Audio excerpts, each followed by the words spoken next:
বলছি বা পাদু, তুই তো কারে কারে ফোন করলি, তো কিছু হয়েছে? ওদের ছাড়ার ব্যবস্থা কিছু হলো? বলছি ঘরের দরজা খোলা আছে তো? মানে ঠিক বুঝলাম না। বলছি আমাদের বাড়ির মেইন গেটটা খোলা আছে তো? আমাদের বাড়ি এবার মেইন গেট আসে কোথায়? ও তো কোনো মতে একটু লাঠি গোটা দিয়ে যাতে কুকুর বিড়েল না ঢোকে তার জন্য আর কি সাপোর্ট করে দেওয়া আছে। হ্যাঁ ওটার কথাই বলছি, খোলা আছে তো? ও তো খোলাই থাকে, ও রাত্রি ছাড়া তো আমরা আর আটকাই না। তাহলে দেখতে থাকো, এখন থেকে ঘড়ি রেখে 10 থেকে 15 মিনিট দেখো, তার ভিতরে খেলা বেজে যাবে। বুঝলাম না বাবা, বলছি কি এই ঝুট ঝামেলা না করে কি করে মেটানো যায় সেটা শুনলে হতো না? না তো নারকেল বেগমের কাছ থেকে ওই কটকটি ঠাকুমারে ফেরত আনি দিলে হতো না? আরে বাবা তুমি কি বলছো? নেদন যে কাজটা করেছে খুব ভালো কাজ করেছে, এখন ওর কাজে যদি আমি বাধা ঘটাই তাহলে এটা ওর কিরকম একটা ফিল হবে না? বলছি সে নয় বুঝলাম ফিল হবে, কিন্তু ওই যে স্যারের ছেলেরে ধরে নিয়ে গেছে, ওর যদি গুদুম গাদাম মার দেয়, তারপরে স্যাররে ফোন করে যদি বলে এই এই কেস, তখন তো আমাদের মান সম্মান থাকবে না। স্যার কিচ্ছু বলবে না, স্যার বলবে যা হয় ভালোর জন্যই হয়। কারণ কি ও যা আকাশ কুকাশ করেছে, বাবার পকেটে টাকা ফাঁকা ঝাড়িয়েছে, ও 2-4টে মার পড়া উচিত ছিল, তা আমরা তো মারতে পারতাম না। তো ওই পুলিশ স্টেশনে গিয়ে কেলান খাইছে, মোটামুটি সেটেলমেন্ট হয়ে গেল। সত্যি রে পাদু, তুই যে কোথাতে কোন তার জোড়াস আমি তো কিচ্ছু বুঝতে পারি না। আরে ফুটো, তার না জোড়ালি কি আমার বাপ কি সাইন্টিস্ট হয়েছে নাকি? বলছি কি ভাইপো, তুই তো সব তার জোড়াই দিছিস, তা আমার যে কাটা তারে আগুন ধরে গেছে, আমার তারটা একটু জোড়াই দে। মানে মানে হচ্ছে গিয়ে তোর বাবারে আর কতদিন এইভাবে রাখবি? একটা বিয়ে থা দিয়ে দেয় না? আবার বিয়ে? উল্টো পাল্টা কথা বলছে রে, ফুটোর কথা বলবে, ফুটোর কথা না বলে আমার কথা বলছে। কি হয়েছে হাগুদা, মনে লাড্ডু ফুটিছে? মার খাইছিস কিন্তু ফুটো, হাবি যাবি কথা বলবি না, তুই বিয়ে করবি কর, আমার কথা কেন বলছিস? বলছি কি কাকা, তোমার জন্য একটা মেয়ে দেখবো নাকি? বলছি ওই বাস কেন ঝাড়ে থাকবে, আমার পিছনে এনে ঠেলে দে না তো। এইবার যে মতন কথা হয়েছে, চিন্তা করো না, সময় আসলে পারে বাস এমনি এমনি উড়িয়ে এসে জুড়ে বসবে না। মানে ঠিক বুঝলাম না। পাদু বাবা বাড়ি আসো নাকি? ওই দেখো কাকা, খেলা শুরু হয়ে গেছে। এই কি এদিকে দারোগাবু কাঁদতে কাঁদতে আসছে। পাদু, পাদু আমায় ক্ষমা করে দাও বাবা, ক্ষমা করে দাও। হ্যাঁ পাদু, আমাদের ক্ষমা করে দাও। আমার ভাইরা কোথায়? ওদেরকে 5 স্টার হোটেলে বসিয়ে বিরিয়ানি খাওয়াচ্ছি, আর আমরা ভাবলাম যতক্ষণ ওরা খাওয়া দাওয়া করে ততক্ষণ বসে থেকে কি লাভ, চলো পাদুর কাছে ক্ষমা চাই। কেন এখন আমার কাছে ক্ষমা চাইছেন কেন? যখন আপনার থানায় গিয়ে রিকোয়েস্ট করলাম তখন তো আমার অনেক ধমকি দিলেন, জেলের ভিতরে ঢুকাই দেবেন, কত কিছু করবেন, আর এখন ক্ষমা চাইছেন? মানে দারোগাবু বুঝলাম না, আপনি হঠাৎ করে ক্ষমা চাইছেন? তোমার ছেলেরা আমরা হালকায় নিচ্ছিলাম, ও তো যেরকম সেরকম ছেলে না, ডাইরেক্ট হোম মিনিস্টারের ফোন আইছে, বলিছে আমাদের সেই কিশনগঞ্জ না কোথায় ট্রান্সফার করবে, ওখানে কয়দিন আগে যুদ্ধ সাটি হয়েছে রে বাবা, এই বয়সে প্রাণ হারাতে চাই না, যে করে হোক বাবা তুমি আমার ট্রান্সফারটা বাঁচাও, হ্যাঁ আমার চাকরিটা বাঁচাও বাবা। এখন চাকরির উপর যখন টান পড়িছে তখন আমার কথা মনে পড়িছে তাই না? আর এত করে রিকোয়েস্ট করলাম তখন শুনলে না?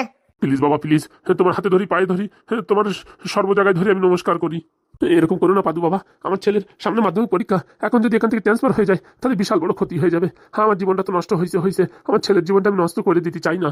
হ্যাঁ পাদু, হ্যাঁ আমার স্ত্রী হার্টের রুগী, সে যদি ওইসব ভয়ানক জায়গায় যায় না, কোন দিন পটল তুলে যাবে, তারপর আমার সারা জীবন রান্না করে খাতে হবে, প্লিজ পাদু প্লিজ, তুমি একটু বোঝার চেষ্টা করো।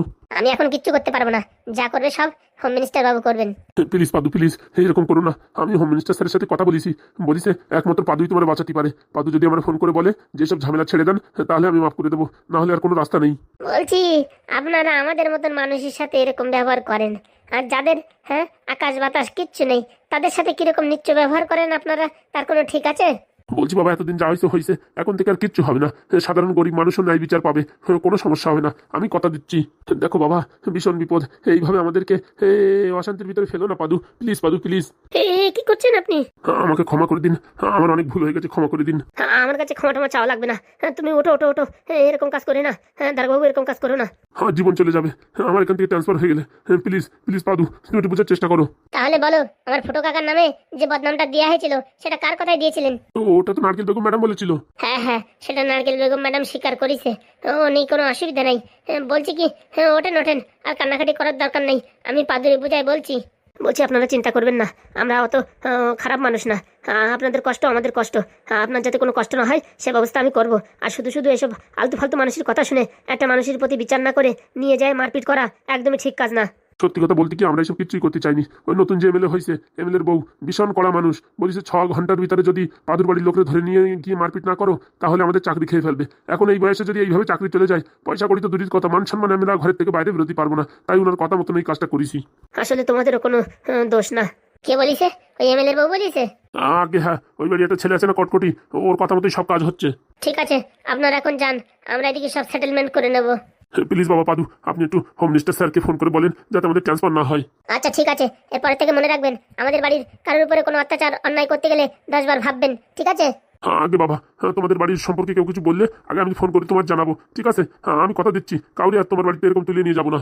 মনে থাকে জানো, এরবার কিন্তু আর কোনো মাফ হবে না, ডাইরেক্ট সাসপেন্ড হয়ে যাবেন। আচ্ছা বাবা, আর ভুল হবে না। দাঁড়ায় দাঁড়ায় দেখতেছো কি, 2-4টে কথা বলো নাকি? প্লিজ পাদু প্লিজ, আমাদের ক্ষমা করে দাও। হ্যাঁ ঠিক আছে, ক্ষমা করে দিয়েছি, যান। অসংখ্য অসংখ্য ধন্যবাদ বাবা, তোমার অসংখ্য অসংখ্য ধন্যবাদ। দীর্ঘজীবী হও, জীবনে আরো উন্নতি করো। ঠিক আছে, আর চিন্তা করার দরকার নেই, এদিকে আমার ছেলেরা আমরা ম্যানেজ করছি। বলছি আমার ভাইরা কখন আসবে? এই তো ওখানে বিরিয়ানি খাচ্ছে, ওই সরু মতন পা, ওই কি যেন নাম, ফড়িং নাকি, সে বললো যে আমরা একটু বিরিয়ানি খাবো, খিদে লাগিছে, তাই আমি আর না করতে পারলাম না। 5 স্টার হোটেলে ঢুকাই দিছি, যত বিল হবে সব আমি দেবো। বিল্লির কথা বলার দরকার নেই, 2-4 টাকা বিল আমরা দিয়ে দিতে পারবো, অনেক কোনো সমস্যা নেই। না না বাবা, সব বিল আমি দেবো। সে কি করবেন কি না করবেন আপনার ব্যাপার, ঠিক আছে? আমাদের ভাইদেরকে বাড়ি পাঠান। হ্যাঁ এখনই পাঠাচ্ছি। চলো চলেন স্যার, এই যাত্রায় ভাষা গেল মনে হয়। বলছি বাবা পাদু, তোর হোম মিনিস্টার অব্দি হাত আছে? আমার কোথায় কোথায় হাত আছে আমি নিজেই জানি না, খালি এই বৌমারা তোর ঝামেলা মিটাতে গেলি পারে। হোম মিনিস্টার স্যাররা একবার ফোন করলি তো কাজ হয়ে যেত, খালি খালি এই গ্রামের লোকজন ডাকাডাকি করার কোনো মানে হলো? দেখো কাকা, ওরা যদি জানে না আমার এত পাওয়ার, এত টাকা পয়সা, তাহলে আমার নজর কোনোদিনই ছাড়বে না। আমি চাই সত্যিকারে ভালোবাসে যদি আমার পায়েল, তাহলে থাকুক আমার জীবনে, না হলে জীবন থেকে চলে যাক, বুঝতে পেরেছো? বলছি বাবা, ওরে না ডিভোর্স দিয়ে দে, তারপরে ভালো একটা মেয়ে দেখে তোর সাথে বিয়ে করাই দেবো। না কাকা, আমার একবারই বিয়ে হয়েছে, আর আমি বিয়ে থা কোনোদিন করবো না। ও যদি থাকলে থাকলো, না থাকলে না থাকলো, আমি ওই 10 বার বিয়ে করার কেসের ভিতরে নাই। দেখিছো, ছেলের কাছ থেকে একটু শেখো, বুঝিছো? বুড়ো হয়ে গেছে এখনো তোমার বিয়ের চুলকনি যাচ্ছে না। হ্যাঁ, ছেলের উঠতি বয়স, একবার বিয়ে হয়ে গেছে, সারা জীবন উৎসর্গ করে দিছে যে আর কোনদিন বিয়ে করবো না। তুমি খাইয়ে দাইয়ে কাজ পাও না, মাঝে মাঝে আমার পিছনে লাগো। হ্যাঁ ফুটো, তুই আমাদেরকে ওরকম ভাবে টাকা এইসব কথা বলছিস কেন? মাঝে মাঝে বলো না তোর বিয়ে দেবো বিয়ে দেবো। তাই শোনো পাদুর কাছ থেকে, বিয়ে মানে কি? বিয়ে মানে একবারই হয়, বুঝতে পারিস? আমার দোষ কি? ওই কথা তুই তো সাই দিস। হ্যাঁ হয়েছে হয়েছে, ওইসব আর হাই যাবি কথা বলিও না। বলছি কি পাদু, সবকিছুই তো বুঝলাম, কিন্তু এই কটকটির বাচ্চাটা রে একদম তর মতন টাইট দেওয়ার দরকার। এই শালাটা গুগরের মতন চালিয়ে বেড়াচ্ছে আমাদেরকে। তুমি কাকা চিন্তা করো না, যদি দারোগাবাবুদের টাইট দিতে পারি, আর কোথাকার কোন কটকটি তারা টাইট দিতে পারবো না? এমন কাজ করতেই হবে ভাইপো, ওরে হাতে মারতে হবে না ভাতে মারতে হবে। ও বললি হবে না ফুটো, ওরে হাতেও মারতে হবে ভাতেও মারতে হবে। সত্যি তো? হ্যাঁ, ও মালটা আমাদের প্রচুর জ্বালান জ্বালাইছে। তাহলে ভাইপো ওই কথা থাকলো, তুমি বাপু ওই তোমার চাকরি জয়েন করার আগে এই কাজটা করে দিয়ে যাও। তুমি কিছু করো আর না করো, ওই কটকটির বিচার চাই আমরা। ওই শালা অনেক জ্বালান জ্বালাইছে, হ্যাঁ আমাদের রাতের ঘুম কেড়ে নেছে। তুমি চিন্তা করো না, কালকের ভিতরে মালটারে মোচা কলে বাইন্ধে ফেলাবো। মানে দেখতে চালি কেউ শুনতে চায়? সেটাও তো কথা। তাহলে দেখো পাদু কি কামাল করে। আমি জানি ভাইপো, তুই যা করবি খুব ভালোই করবি। তাহলে আবার টেনশন কি, দেখতে থাকো কি হয়। আর যারা যারা ভিডিওগুলো দেখছো একটু লাইকও করো না, চ্যানেলটা সাবস্ক্রাইবও করো না, তাদেরকে অসংখ্য ধন্যবাদ। তোমাদেরকে আমার মানে করো জোরে প্রণাম। এইভাবে চালিয়ে যান, আমাদেরকে সাপোর্ট করুন, আর আমাদেরকে এইভাবে যন্ত্রণা দিন, ঠিক আছে? যেমন কটকটি দিচ্ছে সেরকম তোমরাও দাও, ভিডিও দেখো, হ্যাঁ চলে যাও, একটা সাবস্ক্রাইব করতে পারো না, দুঃখের যন্ত্রণা নাই, আর কিছু বলারও নাই। করবে করবে ভাই, এরকম করিস না।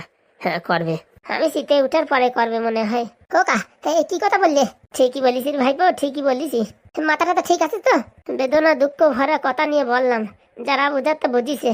বন্ধুরা প্লিজ প্লিজ সাবস্ক্রাইব করে দাও, এরকম দুঃখ যন্ত্রণা দিও না আমার কাকারে, সে জানে কি করবে। যদি আপনারা আমার ভালোবাসেন আর আমার প্রতি বিশ্বাস থাকে, তাহলে ঝপাত করে 8,000 থেকে 10,000 সাবস্ক্রাইব করে দিন, মাত্র একদিনের ভিতরে। ঘপা ঘপ করবে না ভাইপো, করবে না, আমি জানি। বন্ধুরা আমার কাকারে ভুল প্রমাণ করে দাও যে আমার কাকা ভুল বলছে। পারবে না ভুল প্রমাণ করতে? অবশ্যই পারবে, পারবে না কেন? ওই দেখো এখন থেকে শুরু করে দিয়েছে সাবস্ক্রাইব বাটন টিপার। বলছি কি ব্রাহ্মণ মশাই, অনেক কষ্ট করে আপনাদের খুঁজে নিয়ে আইছি। শুনেছি আপনি যেরকম বিয়ে করান এই পৃথিবীর বুকে আজ পর্যন্ত কেউ করায় না। তাই যত টাকাই লাগুক আমাদের বিবাহ জীবন যাতে মধুময় হয়, তার জন্য আপনাকে ডেকে আনা। ভালো করে বিয়েটা করাই দেবেন। ও নিয়ে চিন্তা করো না, এই বৃষ্টি পণ্ডিত যেখানে আছে না, আপনাদের কোনো দুঃখ দুর্দশা থাকবে না। তাই যেন হয় গুরুদেব, তাই যেন হয়। শোনো, আমি যা যা বলছি এই মন্ত্রগুলো মনে মনে উচ্চারণ করিবে, ঠিক আছে? আর মন প্রাণ দিয়ে ধ্যান দিয়ে আমার কথাগুলো শুনিবে। এইগুলো জীবনে যদি তোমরা পালন করো, তাহলে জীবনে কোনো দুঃখ অশান্তি কষ্ট এবং ভালোবাসা এর কোনো কিছুরই অভাব হবে না। আচ্ছা, কি বলেছি শুনিস? হ্যাঁ হ্যাঁ শুনেছি। ঠিক আছে, তাহলে আমি এখন মন্ত্র আরম্ভ করছি। কোনো রকম কোনো ফাঁকি ঝুঁকি দেবা না, ঠিক আছে? যতটা কমপ্লিট করতে পারবা ততটা মধুময় জীবন হবে, আর আমার মন্ত্রের মাঝখানে কোনো বাধা দেবা না। আগে স্বামী। ওং কৃষ্টং দেহি নমস্তুতে। ওং শুভমঙ্গলম শুভমঙ্গলম।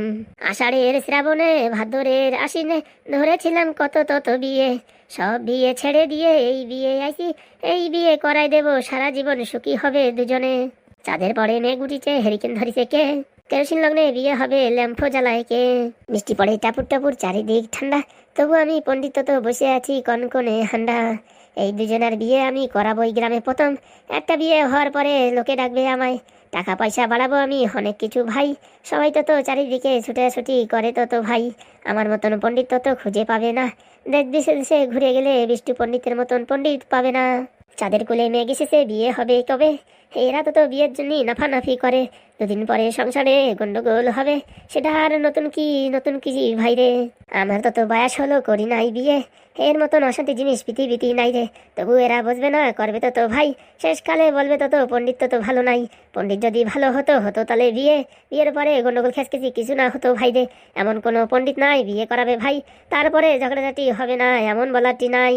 আমার কথা শুনে তো লাভ তো নাই, সুখী শান্তিতে ঝগড়া করো, কিল চল নাই। যদি তো ভালো তো সংসার হতে চায়, স্বামীর তো কান বন্ধ রাখতে হবে সবসময় রে ভাই। বৌদি তো খিস্তি দেবে, স্বামীর তো নেবে তো মধু মধু করে। স্বামী যখন বলবে তখন বউ হবে কালা, কানে তো তালা দেবে, তালেই হবে সংসার তো ভালা। এই 18 আগস্টে এদের বিয়ে হবে ভাই, তোমরা সবাই যেখানে আছো উলুধ্বনি চাই। 15 আগস্টে ভারতবর্ষ স্বাধীন হয়েছে ভাই, তারপরে বিয়ে করছে এরা তো এদের তুলনা নাই। কে জানে ভবিষ্যতে করবে তো কি, লেখাপড়া অনেক দূর করেছে নাকি ভাই, আমি তো জানি না, জানি আরো কিছু। এদের বিয়েটা কোনো মতে ভালো করে দিতে পারলি, সংসার ভালোভাবে চললি, তাতে আমার নাম হবে গ্রামের আশেপাশে সব জায়গার বিয়ে শ্রাদ্ধ অন্নপ্রাশনে সব জায়গায় আমার ডাকবে, ভালো টাকা নেব আমি, অঙ্ক মোটামুটি জানি। তার জন্য এদের বিয়েটা ভালোভাবে সম্পূর্ণ করা আমার দরকার তো ভাই। এই বিয়ে লাস্টিং হবে তার একটা উপায় আছে ভাই। বর দেখলি মনে হয় কেবলার মতন বউর কথা শুনতে তো চাই, যতই কষ্ট হোক তত কাজ করে দেবে ভাই, এমন সুন্দর বউ তো ছাড়বে না তো তাই। তার জন্য বিয়ে তো এটা তো লাস্টিং হবে ভাই, 100% গ্যারান্টি আমি দিয়ে দিতে চাই। এই বিয়েতে কোনো রকম ঝুটঝান্তি অশান্তি তো নাই, এর জন্য এই গ্রামের আশেপাশে সব জায়গায় আমার নাম হবে ভাই। এই ধাদ্দি বিড়াল কদ্দুর গেল, বিয়ে তো সময় হলো শেষ, এখন তো মন্ত্র ফন্ত্র 2-4 দিয়ে বলে করে দেবো শেষ। ওং শুভমঙ্গলম শুভমঙ্গলম। চাঁদ উঠিছে, ফুল ফুটিছে, হেরিকেন লগ্নে ভাই, সন্ধ্যার সময় বিয়ে করতে আমি তো চাই না তো ভাই। চোখে তো পাওয়ার আছে, চশমা না দিলি দেখতে না পারি আমি, সারাক্ষণ মোবাইল দেখে দেখে মাথা যন্ত্রণা করে, তাই বিয়ের ভিতরে মন্ত্র আমি বেশি বলতে পারবো না, যতখানি বলিছি অনেকখানি বলিছি, এইটুকু বলে ওম কিরিং ফুয়া। হে শুভমঙ্গলম শুভমঙ্গলম। চৈত্র মাসে শুক্লা পক্ষে অন্ধকার তিথিতে হেরিকেন লগ্নে ন্যাম্ফো তিথিতে কেরোসিন লগ্নে এদের বিয়ে প্রায় সম্পূর্ণ হতে চলিতেছে, সবাই একটু আশীর্বাদ করো ভাই। আর কিছু না বলবো আমি, বলবো তো ভাই, এইখানে তো আমি মন্ত্র তো শেষ করতে চাই। সকালবেলা খাইছি তো ফুরোই গেছে ভাই, পেটের ভিতর ইঞ্জিন অয়েল শেষ হয়ে গেছে ভাই, তাই তো এখন বিয়ে শেষ করে ভালো মন্দ খাবো, খাওয়ার পরে টোলাটুলি বান্ধে তো বাড়ি তো যাবো, টাকা নেবো 5,200 তো 3, তারপরে কলা চাল যত কিছু আছে সব কিছু নেবো। তোমাদের বাড়ির আশেপাশে যেখানে মৎসব, তারপরে শ্রাদ্ধ শান্তি অন্নপ্রাশন জন্মদিন যা কিছু হবে, ফোন করে ঝপত করে বলবা আমারে ভাই, উড়ন্ত পাখির মতন উড়িয়ে এসে বসে টাকা পয়সা নিয়ে বাড়ি দেবো গাদি, বড় একটা ঘর বানাবো, তারপরে করবো বিয়ে, তারপরে বউর সাথে ঝগড়াঝাটি চলবে সারা জীবন নিয়ে। এই বলে এখন আমি মন্ত্র শেষ করিতেছি ভাই, তোমাদের যদি কোনো অসুবিধা থাকে এই পণ্ডিতের কাছে জিজ্ঞেস করতো ভাই। শুভমঙ্গলম ওং সোহা, তোমাদের বিয়ে এখন সম্পূর্ণ হলো। সত্যি এরকম পণ্ডিত আমি জীবনে দেখিনি। বলছি ম্যাডাম, মন্ত্রগুলো কেমন লাগলো? অসাধারণ, আমাদের বিয়ে যে কোন শালায় পড়াইছিল কে জানে, তোমার এই মন্ত্র শুনে মনে হচ্ছে কি আবার নতুন করে বিয়ে করি। হ্যাঁ তা করো না, বাড়ি যদি গন্ডগোল অশান্তি হয় না, তাহলে আমার ডাকো, ভালো করে একটা সত্যনারায়ণের পুজো করে দেবো, মোটামুটি দেখবা সংসারে উন্নতি। বলছি কি এমন কোনো মন্ত্র নাই যে বররে বশ করা যাবে? কি যে বলো, তার জন্য তো আমি আছি নাকি? তাহলে আপনার ফোন নাম্বারটা দেবেন, দেখি ঝপাত করে আমাদের এটাই ভালো একটা মানে এই ঘরের শান্তির জন্য এটা পুজো করাতেই হবে। 5,102 টাকা। ও টাকা নিয়ে টেনশন করবে না, ঠিক আছে? বর আমার বিরাট চাকরি করে, মাসগিরি 3 লাখ টাকা বেতন, তাহলে তোমাদের জন্য 10,000 টাকা আমার পুজো, বুঝতে পারিস? আচ্ছা ঠিক আছে, উনি কোনো চাপ নেই, সংসারে যাতে ঝামেলা না হয়, বর যেন আমার কথা মতন ওঠে বসে, একদম এমন কিছু মন্ত্র শিখিয়ে দেবো, উঠবে আর বসবে। হ্যাঁ ঠিক আছে, আপনার ফোন নাম্বারটা দিয়ে যেও, 32570098, এই নাম্বারে কল করো, অল টাইম ফ্রি। হ্যাঁ আচ্ছা, তা বলছি তোমাদের কোনো প্রশ্ন আছে এই বিষ্ণু পণ্ডিতের কাছে? বলছি গুরুদেব, আমাদের এই বিয়ের পরে সংসারে কোনো অশান্তি হবে না তো? কিচ্ছু হবে না, তখন মন্ত্রের ভিতর যা বলেছি কান পেতে শুনিছো তো নাকি? শুনেছি, মানে অক্ষরে অক্ষরে পালন করব। তাহলে পৃথিবীর কোনো শক্তি তোমাদের এই সংসারের ভিতরে আগুন জ্বালাতে পারবে না। বলছি স্বামী আমার কথা শুনবে তো? শুনে বসে রয়েছে, তোমার স্বামী তো তোমার বসে, তাই যেন থাকে। বলছি গুরুদেব, তাহলে এখন এখান থেকে উঠতে পারি? ওটো আমার টাকার দক্ষিণাটা আনো, আর কি কি রান্না হয়েছে ভালো মন্দ, এই মানে আর কি ভালো হাত পা ধুয়ে টিয়ে এই পিতলের একটা থালায় এনে দাও, ঠিক আছে? বলছি মাছ মাংস কি খাবেন? বাবা ওসব না খালি শরীরে শক্তি আসবে কোথাতে? এত ভালো ভালো মন্ত্র কোথাতে পড়তেছি আমি? না খালি বারে কি এসব মন্ত্র বলতে পারতাম? না মানে ব্রাহ্মণ মানুষ তো, খাবেন কিনা তাই জিজ্ঞেস করছি। ওই বিয়ে দিয়া অবধি ব্রাহ্মণ, তারপরে আমি একটা সাধারণ মানুষ। আচ্ছা তাহলে দেখি বড় বড় লেগ পিসগুলো নিয়ে আসি। আচ্ছা ঠিক আছে, যাও যাও তাড়াতাড়ি আসো। আচ্ছা।